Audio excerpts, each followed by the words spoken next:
Hey everyone, it's Eric Johnson, host of LogTech Live. Welcome back to our anyone who's caught a previous episode, and a big welcome if this is your first time catching our now twice monthly show on the Let's Talk Supply Chain Network. Again, I'm Eric Johnson. I'm senior technology editor at the Journal of Commerce and host of LogTech Live. Delighted to be here. First show of June. The weather's turning warm. Everyone seems a little happier. Travel is happening. Summer holidays are coming up soon for some people. Just really delighted to be with you as always. Before we get into the news of the week, I wanted to, as always, thank our sponsor FarEye for sponsoring this week's show. Uh, Definitely encourage you to check out FarEye. Just hit FarEye on Google. You'll find them a really interesting platform that does a whole bunch of execution visibility um, stuff. And so definitely encourage you to check them out. But I just got back yesterday, late yesterday, which is why you can see the bags under my eyes. I was in Chicago for the Reuters supply chain event where I was doing a session with the Port of Long Beach. It was really great to catch up with people in Chicago. Always great to be in Chicago as well. I'm off to India in a couple weeks to visit my family. So the next time you see me, I'll be broadcasting live from my second home in Delhi, India.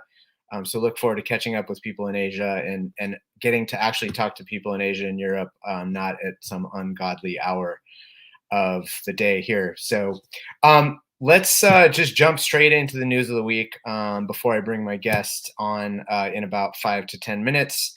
It's been a newsy week in the world of log tech. The first story I wanted to sort of go through is one that I did on Wednesday about some news that was actually announced late Tuesday, which is Freightos, which is one of the more prominent names in the log tech landscape over the past decade.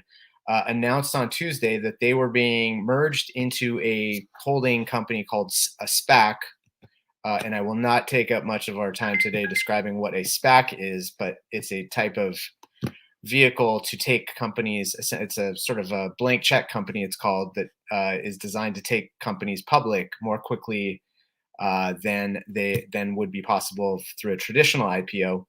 So Freightos was acquired into a SPAC, and they are planning to list on the NASDAQ at some point in the next few months. And the reason this is interesting is in a vacuum, one of the more prominent names in the industry going public is interesting in and of itself. But I think it's more interesting because I have been hearing over and over from investors, from founders, from watchers of the space over the last 10 years that logistics technology needed a sort of benchmark, a public benchmark. They needed someone to go into the market and test the waters, essentially, and set a foothold for other companies. Now, obviously, we've been hearing rumors about other companies eyeing IPO, eyeing the IPO route at some point in the next year or two. Whether the kind of situation in public markets as a whole, and especially around tech companies, is influencing decisions to hold off on IPOs or having them rethink those ideas, not clear yet. Obviously, there's lots of speculation around that. But Freightos has jumped into the water, and they did not fail to address the sort of background context of what's going on in public markets, especially around tech companies. But the feeling was it was important to get public access to public capital to take them to the next stage of growth from an R&D perspective, potentially from an M&A perspective. They've really been boosted by their acquisition of Web Cargo, an air cargo booking and rating platform. So we will have to see, and I will be obviously watching this very closely to see how that stock performs once it's public, and whether other companies start to follow suit if it is successful. So the next story also happened the same day. Is a company called Turvo, which is ostensibly a transportation management system, but a little bit different approach than kind of like the normal stock and trade TMSs that are out in the market. They wanted to take a very collaborative approach to linking different entities that a company, especially a shipper or broker, might need to be connected with. They floated the idea of having an app marketplace that companies could connect into to take advantage of the networks that were created by users of the system. So they raised a lot of money, relatively speaking, back in 2018. They were among a small group of maybe 5 or 6 companies that had raised around $100 million at that point. Now, 100 million isn't what it used to be, in our industry at least.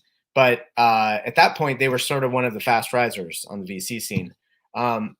Didn't raise a whole lot publicly at all, actually, after that. I've heard that they might have raised some sort of bridge round that was not publicly announced in between.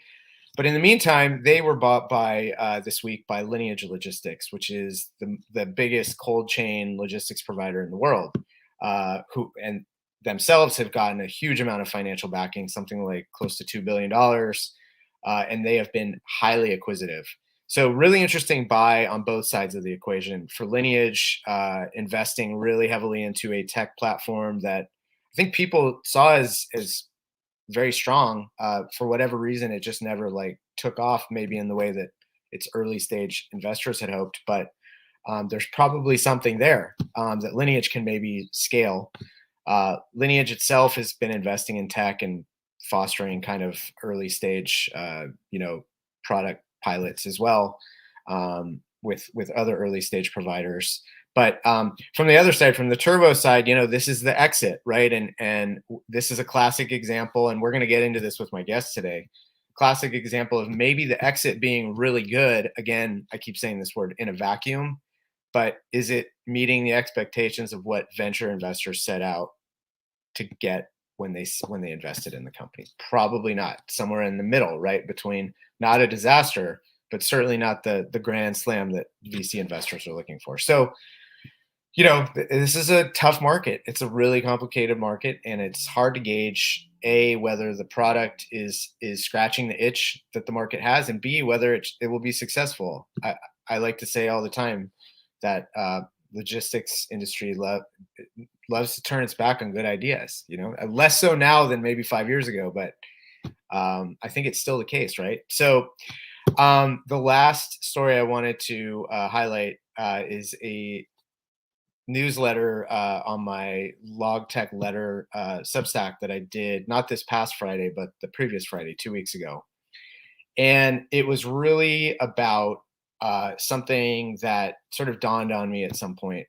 Obviously had a lot of conversations over the last 2 years, but especially in the last 6 months, it seems like, with shippers, technology providers that are trying to figure out how to capture carbon emission measurement in a way so that they can actually set those benchmarks and then reduce against those benchmarks. Most companies now have some sort of mandate, whether it's a consumer mandate, an investor mandate, or the company itself just wants to make a difference. What I'm seeing, though, is that it seems like a lot of companies are waiting for perfect, right? They're waiting for a fully formed system that enables them to capture exactly the emissions that are attributable to their supply chains, even if they're indirectly created by service providers. And the theme of this newsletter was, that's not going to happen. We're not going to get that overnight. What needs to happen is people need to use these tools, even if they're not perfect, so that the solutions providers can iterate and improve. The more users they have, the more data they have, the faster that cycle goes, and we get an accelerated version of these products, and it will improve over time. So it's about the market taking a vested interest in making what it wants to happen, and not waiting for it to just be built in a lab and not in the real world. So definitely encourage you to read that. I encourage you to read my newsletter every week, but I assume you all are reading it, right, every week. So if I can make that bold assumption. So, with no further ado, I wanted to bring on our guest this week. It's Miles Varghese, who's CEO of the technology provider Cargologik. Miles is joining us from Miami today. Miles, so great to have you. We talk all the time. I thought it was high time that we had our chat in public. Do you want to first start off and just give people a brief sort of overview of what Cargologik actually is? And then I have a bunch of questions for you. Absolutely, absolutely, Eric. Thanks so much for having me. Thanks to Sarah and the rest of the team, also for having us this Friday. It's a little bit dreary, a little bit humid here in Miami, a little bit rainy, but the show must go on. And Miami Tech also goes on. Cargologik is a Miami Tech company headquartered here in Miami, but we're a remote company. My co-founder Luis is down in Guayaquil in Ecuador. Our investors are down in Ecuador, as well as here in Miami, as well. So we're a distributed team, but headquartered in Miami. And what we're focused on is helping independent freight forwarders, brokers, and logistics service providers. And I think we're going to start shifting, that message a little bit more towards logistics service providers, as we're realizing that collaboration needs to happen, across the entire chain. So we see ourselves kind of evolving in that regard. But really, what we're trying to facilitate is trying to support these independent logistics service providers and allowing them to better interface with their customers, stay in sync, collaborate. Find all their documents, get transparency, have much easier conversations than all the calls, texts, and emails, kind of like Slack. And the idea is to, kind of sit in between these logistics service providers and their clients, as well as their partners, the other logistics service partners that they're working with as well. So that's kind of what we're up to, since 2019, but launched live in 2020. Been focused on, freemium, as they say, which is more common as you see in HubSpot and Slack and Teams and things like that. But that's what we're doing, Eric. Yeah. Super interesting. I've known Miles from a very long time. Well, very long time in LogTech terms. I first met him when he was at his previous company called Octopi, which was a cloud-based terminal operating system that sold to Navis, and then have been following as Miles sort of launched this new endeavor. Freight forwarding software and sort of 3PL intermediary software is definitely in the top 2 or 3 things that I cover the most and I'm most interested in. I find it super fascinating from the perspective of, intermediaries have this pressure on both sides that they need to essentially consume technology to be better, more efficient. They also need to provide technology to their customers to be seen as value add, making things easier for their customers on the service side.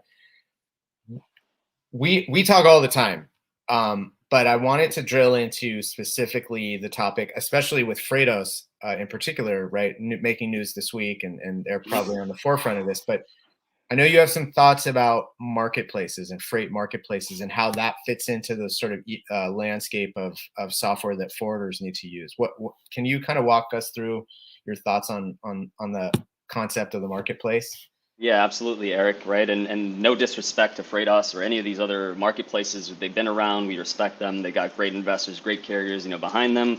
They're going public, and they also, we're innovators, right, in providing software, also to shippers that they weren't able to get before, and just opening up a whole world of options, for businesses and shippers alike. Obviously, there's Flexport there, too, and containers and all these other players that have been there. But, I think we're at the point now, and this is my personal take, but I think we're at the point now where there's a substantial amount of marketplaces that are well capitalized, that are VC funded, right? So the VCs are not going to go down without a fight, right? That's one of the things that I always found quite interesting, is that if you didn't invest in X company, that means that you had to back Y company, and then you were going to throw some money, additional money, follow-on investments towards Y company, so that they can continue to take market share and fulfill the obligations that maybe you as the VC set upon them, in line with their business plan that venture specifically chose. So kind of at a high level, what I feel like has happened, and what seems to be the case, right? And actually, before I explain it, there's another analogy that I always like to use is, if you look at OTAs, right, online travel aggregators, Priceline, Travelocity, Hotwire, and things like that. Most of the brands are on there. You will find, most of the brands, will post there, to get bookings, to fill up empty space. There's value in it, but they're also not making the most amount of money on that, right? And it ends up being expensive a lot of times, for those properties. So what you saw, many years ago, and I guess, props to Marriott, and Hyatt and these forward-thinking brands, that had a strong, loyal group. They're like, you know what, we understand this technology, but if you want the best price, right, and you want the best rate and the best customer experience, go to Marriott.com, right? And I think Bonvoy, I'm personally like a Marriott Bonvoy, a loyalist, I guess. It's where I stay at whenever I go on any trips around the world, and the service is great, dependable. Love the free upgrades and everything like that. But those players, right? They decided a while ago that they were going to own their customer experience, and now fast forward to today, they probably, and I haven't listened to any other earnings call, but I'd imagine they probably market that pretty hard, right? And you see it in credit cards, you see it in their campaigns.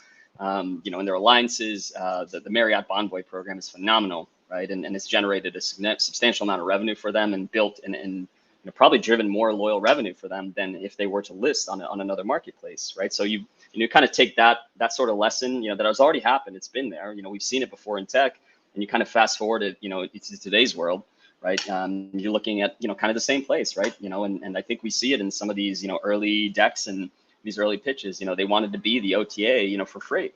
They wanted to be the aggregator for freight forwarding and shipping. And, it made a lot of sense, especially earlier, right? It was kind of one of those ventures I feel like is a first mover advantage. But there was a necessity, for it at the time. And now, fast forward to today, I think that, most of the players in the freight forwarding world are aware of the marketplaces, but they're also, from our conversations, very weary about getting in bed with these marketplaces when they're offering digital services on the back end, right? This industry is already kind of looking over their shoulder. They're a little neurotic. So even a smaller company, you're going to be like, you know what, maybe I'll give some of my business to Freightos, right? Maybe I'll give some of my business to containers. Maybe I'll give some of my business to that marketplace, this marketplace, right? But I need to make sure that I'm not going to be giving up my entire business and my entire differentiation, when ultimately, arguably, I'm going to, be competing with people on rates too, right? So it ends up becoming a race to the bottom a lot of the times. And often what we've also learned from independent forwarders is that they don't know, like, that they're not being profitable on some of these trade lanes and some of these,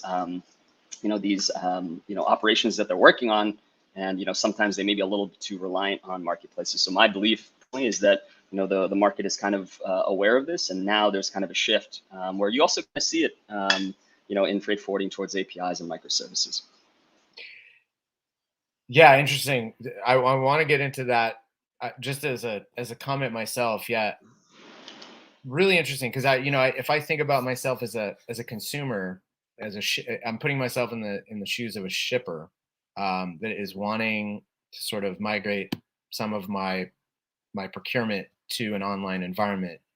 I have a similar sort of situation as I do in air and hotel, where I can go to a sort of very neutral marketplace. I can go to a little bit more kind of like curated marketplace that I know has a certain set, maybe it's all the Bonvoy, or maybe there's an alliance that probably airline is probably a better example. There's an alliance between different partners, and I know I'll get access to capacity through any of them. I can go directly to the brand and have a totally different experience, right? And the same thing is emerging in ocean, for instance, where if I want to book on Hapag, I can go directly to Hapag and use quick quotes. I can go to a marketplace and buy maybe that same sailing through a forwarder. I could maybe go to that same forwarder and go to their own online kind of booking tool, which is only their contract rates that they're only offering through their online tool, right? So it's not clear how this all shakes out, and maybe there's enough space for all of these different approaches to work, like there is in hotels and airlines, right? So and air travel. So yeah, super interesting. I wanted to get into the APIs and microservices, because that's obviously a thing that underpins all of this. Part of the conversation I had with Freightos this week about their decision was, where air cargo carriers, where ocean carriers, in terms of providing the APIs that marketplaces and other software providers need to enhance the service for their customers. So, like, in your view, where is the market in terms of like making these things available for the entities that need to make it available, and being able to consume it for the entities that need to be able to consume it? Yeah, great question, Eric. Right, and I look at one of our mutual friends, Corey Margan from Simply Ship, that joined Quick, before getting acquired by Magaya. But I think they're a prime example where Corey had been in the industry, understood it, ran Adidas supply chain in LATAM, if I'm not mistaken, for a while. Yep. I learned that from LogTech, 2018, where you invited me, and I got to see him speak on stage. We've been friends, for a while, and it was interesting to kind of see, for all that work, right? He was the guy, right? You kind of knew it. He was always really by the book in the sense that, like, I never knew which marketplaces that he worked with, but I knew he was working with some of these bigger marketplaces. I knew it for a fact. He was always, by the book and respectful about it. But his API powered a lot of these bigger marketplaces, and they used his functionality, right? And he started, I think, like 6 or 7 years ago before he got acquired. So I think this has kind of been, brewing, I suppose, for some time. Where now I think the market is kind of figuring it out and catching up. Here we go, 6, 7 years later.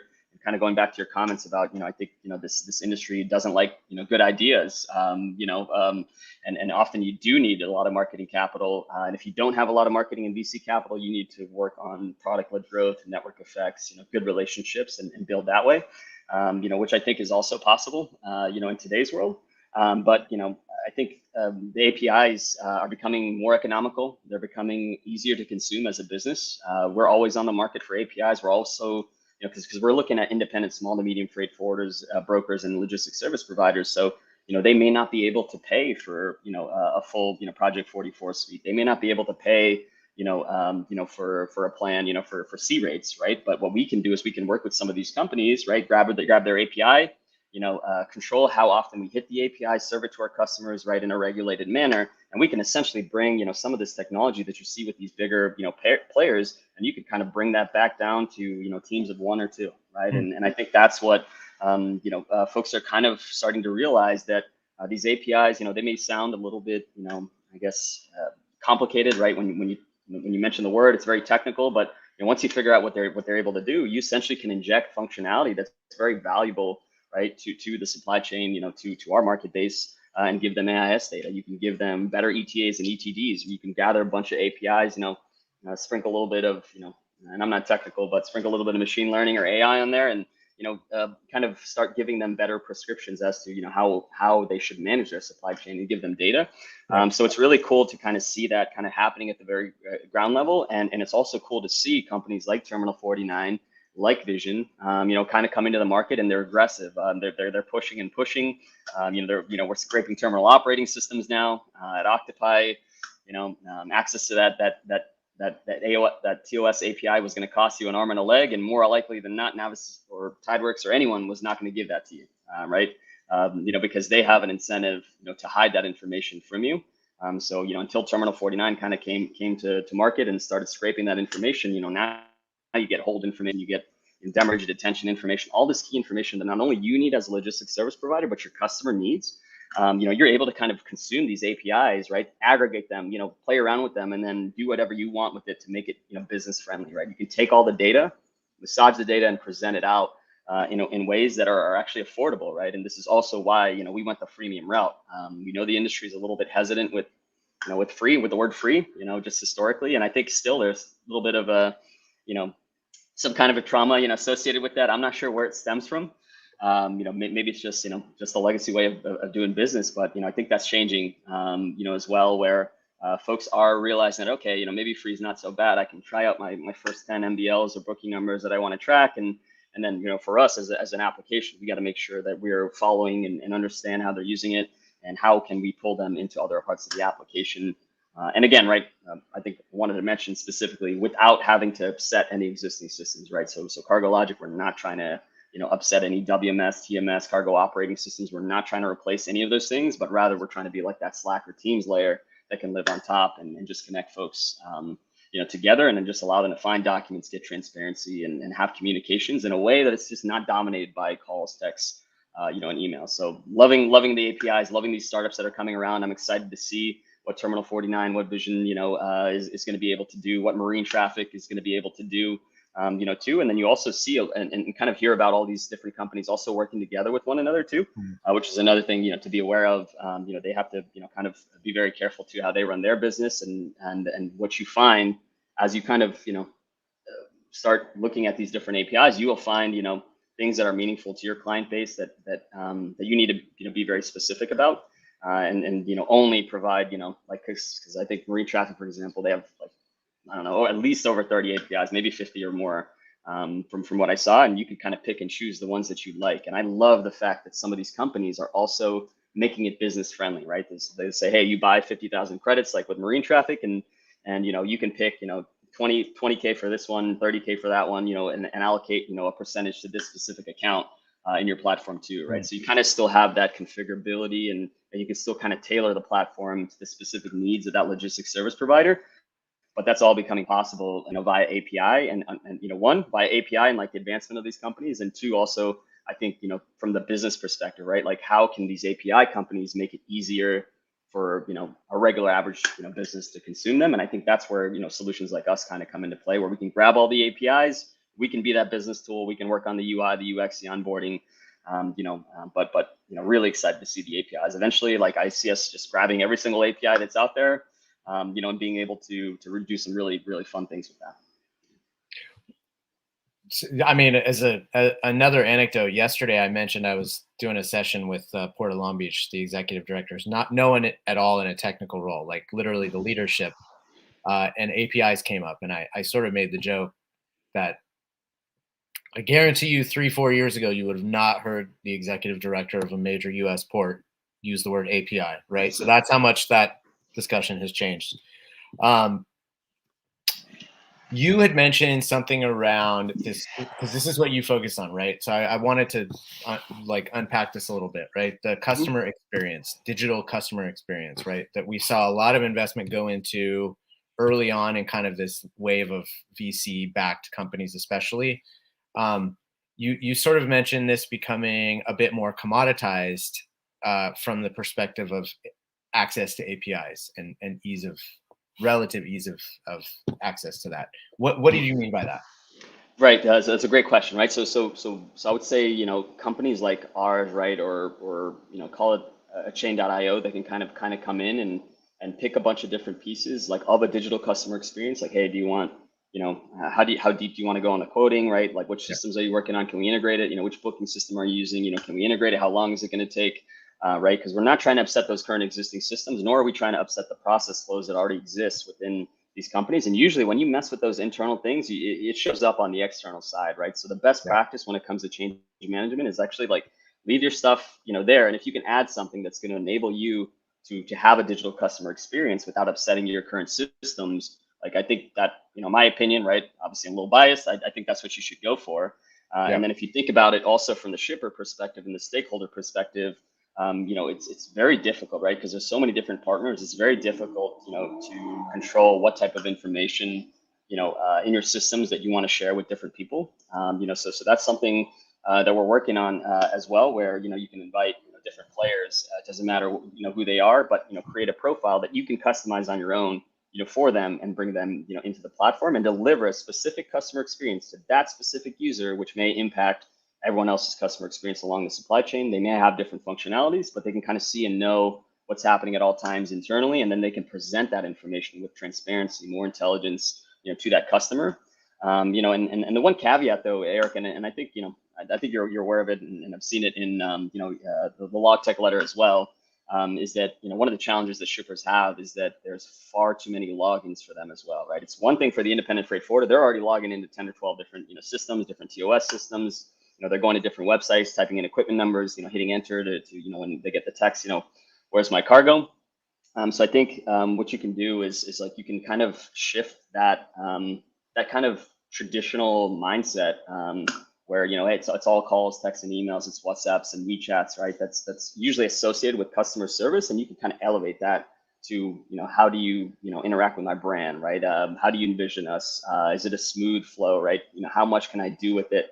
Is it customizable? Can I white label it, right? And so I think these independent brands also need to be wary and careful of that. Hey, their customers may be logging into 10 other different solutions. They're probably going to be loyal to other freight forwarders and other logistics service providers. So for you to kind of mandate, right, or to be like, hey, you have to sign onto my platform, that's not actually the best customer experience. That's not best practice. And so you need to think about that. And I think a lot of the the startups in our space, right, a lot of also these independent logistics service providers kind of come with that closed ecosystem mentality, and I don't think that that's what it takes, right? If you want to be a unicorn, and this is my belief personally, I think if you want to be real like modern unicorn, right? I don't even like that word, but have a massive impact. I think you have to be able to deal with the existing market and not so much try to change it so much, but more like, try to ride that wave with them and make it, more consumable for them, right? So that's kind of what my take is on that digital customer experience, and being able to pick and choose, hey, like how much tracking do I need, right? Do I need the AIS data? Do I not, right? Do my customers want it? Do I not? Do they not? Is my shipper going to pay $3, container, right? Because if you want, you can mark it up. If you don't, will they do that? Will a forwarder do that? Not so much, because the forwarder margins, they're much more sensitive about their margins. So I think you just have to be mindful of the different stakeholders. Who's interacting with the software, and you have to know and see every single step and really like tie the data to it, right? So that's kind of what our take is, what my take is on this digital customer experience. Well, I mean, you just basically encapsulate or went into much more depth around what the thing I mentioned at the beginning, right? Which is the forwarder has traditionally hidden a lot of the like labor and work that goes into doing their job. They've tried to screen that as much as possible from their shipper customer, but they've done it in a way that is a very one-to-one relationship because they want to own that relationship with the shipper. The rules of like commerce are changing, right, with platforms, and you need to essentially think of everything at some point being very open, right? So from the forwarder perspective, this is what I think about a lot. From the forwarder perspective, they have to invest in making themselves more efficient on the back end in a way that's completely invisible to the shipper. They also have to make it as easy as possible for the shipper to work with them and to work with other parties that you mentioned, because you're absolutely right. Like no shipper wants to sign a 20-year contract with a forwarder to say, I'm going to live only in your, closed garden for the next 20 years, no matter how great it is, right? Because the market changes and sometimes you need capacity from other providers. Sometimes a new technology comes up that this provider doesn't have, right? So super interesting. And the experience is a massive part of that, because that's what opens the window to these other adjacent kind of things that shippers want. I wrote a letter about this, about like the fragmentation inclination that shippers have, right? Like they don't want a single source of failure. They don't want that, right? So I want to shift gears because I did want to address like the overarching topic of the day in the VC investment world these days, which is the market crashing? I'm hearing layoffs happening. I'm hearing downsizing. I'm hearing rationalizing. I'm hearing down rounds, valuations crashing. What's, as someone who, I mean, maybe if you want, you can talk about kind of like how you've approached funding the company to this point, and then as you're watching this, what's your view on kind of like valuation versus traction versus what's actually valuable to the market? That's a great question, Eric. Right, and I think probably better than me, and how tough it is, to get adoption, of any type of software, really, across the entire supply chain. It's something that's difficult. It's hard to do when you have moving pieces. You've got fires, all around you. You're running a small business. You're trying to keep the lights on. The last thing you want to do is to try I feel like a new software, right, or do something different or upset your processes, especially if you got a flow and like things are working. It's really hard to kind of change things, right? So I think at scale, I think logistics just takes a while. Just by nature, you can raise significant amount of venture capital, and I think that some of the companies that kind of were early on this wave did take advantage of this. But you also always heard, and maybe you heard the same, Eric, but you'd always hear consultants that were good, right, that are tenured, that everyone respects in the industry, saying that these companies are way overvalued. And when they start rationalizing it and say, hey, if you gave $200 million to Kuhn and Nagel, right, watch what they'll do with it, right? Versus a pure startup, right, that's just kind of getting out there. So those arguments are out there. So I always felt like you got the VCs and you got the traditional industry that's there, and I still don't think that they're fully in line personally, right? And again, no offense to the logistics and the supply chain VCs that are out there, but the different operations are so nuanced. They're so different between every single operation, every size, type, import, export, trade lane, location, region, language. It's such a massive market that I do feel like it's genuinely really hard for the venture capitalists to kind of wrap their head around it, especially if they haven't been in it for 5, 6, 7, 8, 9, 10 years. They haven't seen a lot of the quote unquote incumbent software and how powerful they are. Maybe they do a quick, market research on it, but they're not, going in and, doing blind customer interviews. Maybe some of them are. I'd be, curious, if some of those companies are, but, we've hopped on, venture capital calls, and they're asking us what freight forwarding is, right? So we built that into the deck, and sometimes we'll pitch to logistics VC. They're like, I know what freight forwarding is, but sometimes they don't, and we literally have to break it down for them. And if you're breaking it down from the 101 perspective, it's a lot for them to kind of absorb. There's so many different dependencies, that are out there just by nature. So I think the bets that they make, right, they rate these convictions, and it makes sense on paper, right? The numbers are there, right? There's so much VC since X, X, Y, and Z. And they make it very compelling. And I think it's incumbent upon these VCs also to call their friends up, right? And to get, co-investors, right? And to land this software, in companies where maybe it won't work, right? It may not work at this organization, right? Even though you got a blue chip deal, it may not pan out, the way that you want it to, right? And maybe you actually lose money on it too, right? And so I think that just in general, right? And with our startup, like we want to make sure that we take our time to get to the MRR, right? To get to the traction, to show the time to value metrics, to show the data, to show that, hey, like, we turned these 500 companies, into like 5,000, in a couple of months, want to take a look now, right? And that can completely change, what the VC says, right? And how they view your business, right? So from a venture perspective, personally, I'd much rather have the relationships with the venture capitalists. I'd much rather nurture them along for an extended period of time. I'd rather lean on, right, and this is what we're doing, I'd rather lean on, our, direct domain expertise. My co-founder, Luis, third generation of shipping family. His father's an investor, his grandfather, it's a shipping holding company where the venture, really kind of, had its first inspiration. So it's coming from necessity, and so we've kind of validated that so far. And there's no reason to just, throw a bunch of money at it, because I still feel like there's a lot of work to be done. And then, we kind of mentioned it earlier, the threshold for features for any logistics company, it could be a team of 5 people. They're just like, hey, you don't have invoicing and billing. Like, I love everything about this application. Wait, you don't have invoicing? All right, I can't use this, sorry, right? And I'm not going to integrate, with that, right? So there's pieces that are missing. Not everyone has the budgets for those types of integrations. Most companies don't, especially at the independent level. Especially as you kind of look at the globe.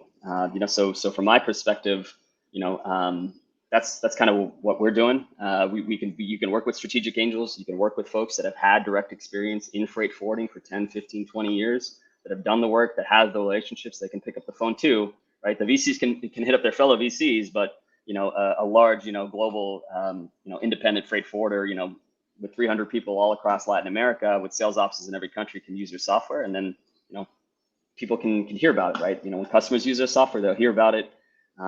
People can sign up really easily, and I feel like that's at least our take on it, right? Is that you could kind of rather than front load and take all the money now, you can kind of just run lean, operate off of the strategic angels, their guidance, their advice, the business development that you can do, and then really also firm out too, like what your venture is, right? Because you kind of figure out, okay, like, where do I fit? Like, we don't want to compete with Cargologik, Descartes, and Magaya, right? And that was one of the first things we got all the time, because we do support quotes, bookings, and shipments, but we don't execute any of those things. We're just helping with the back and forth that's super painful, via WhatsApp and WeChat, and we can integrate with those solutions. But taking this to the market, quickly knew, right, as a sales professional and coming from Octopi, that we would have our work cut out for us, right? If we were going to tell people that, hey, we're a cargo operating system, for example. Right. To me, that's a death wish, right? Like if you mention it one time, no one is going to talk to you. Right. And we've seen it firsthand where, like, I tried to talk to like 50, 100 people, and they're like, no. I got my guy. I have Descartes, I have Cargolized. And like that battle becomes like uphill. And, that's your opportunity to just close to pitch that company, so that's kind of, our approach, for what it may be worth. Yeah, it's, I think your point is something I agree with in terms of early investor sentiment not truly appreciating. Even the ones who were pretty educated on the market didn't appreciate how